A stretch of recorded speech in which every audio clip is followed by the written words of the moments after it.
Hi, my name's Jamie and I'm a graphic designer. Today I'm going to show you how to work with Workspaces, menus and windows. Now these options allow us to have further ways we can manipulate our design elements. So let's take a look at these now. Around the document itself are a number of windows that are referred to as the workspace. Now the way the workspace is organised allows us to look for different things that we're going to use within our design.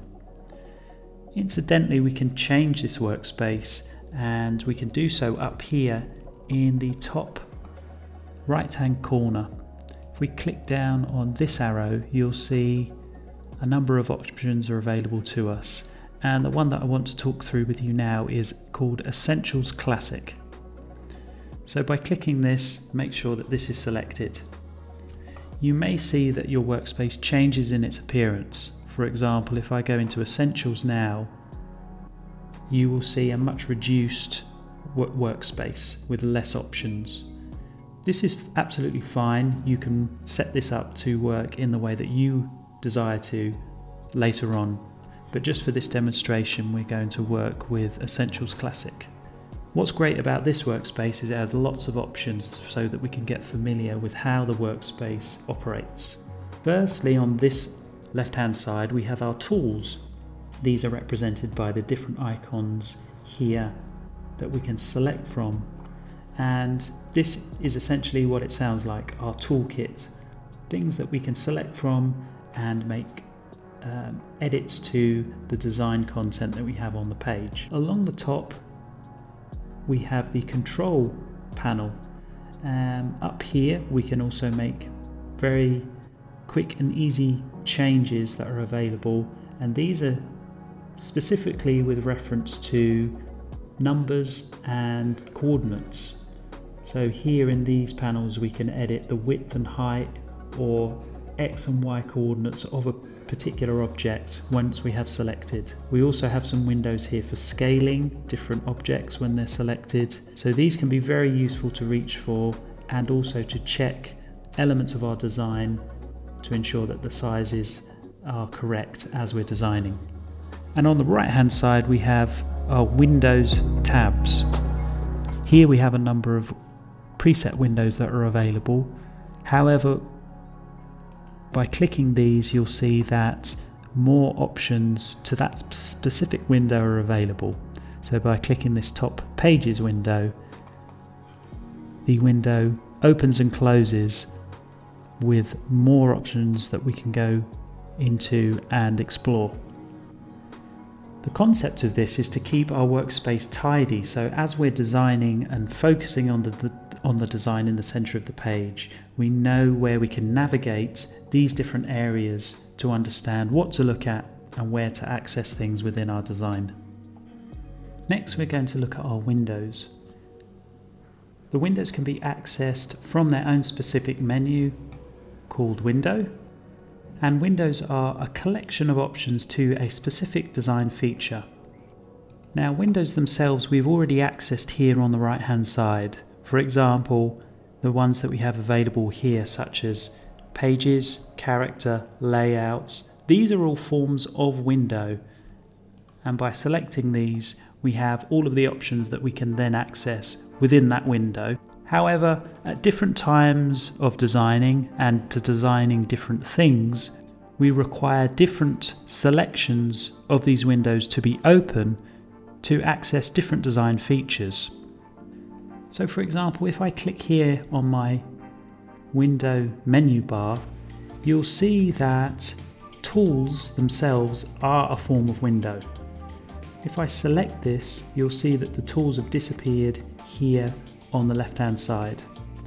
But because tools are so fundamental to designing and are very commonly used, it's almost always that you'll have this option available.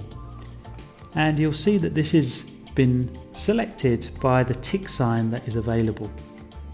So windows that are currently in use this little tick bar. Again, the control is another example of this. The control bar was the option across the top of the page. Again, it's something that I, for one, would recommend designing with, and so we're going to have it selected on. With those two fundamental windows available, we may want to be more selective with the ones that we put down the right hand side. Again, we talked about the workspace and using the Essentials Classics option, and these are the windows that are preset and available for us to use, and they've been ordered in such a way where they've been grouped together in some cases, such as these two options of the character and paragraph styles. However, this is all editable as you wish to design and change. So for example, if we click here on Windows, let's say we want to add one of these options, and again through the menu, if we go to colour, for example, colour actually has 4 additional options. So let's select one of those. Colour is already selected. We have that available here in the bottom right hand side, you can see. So let's select gradient. And you'll see here the gradient window itself opens. Now we can leave this in any position on the page that we choose. This is just by clicking down on the mouse and dragging, and we can position this as a loose window anywhere that we would like.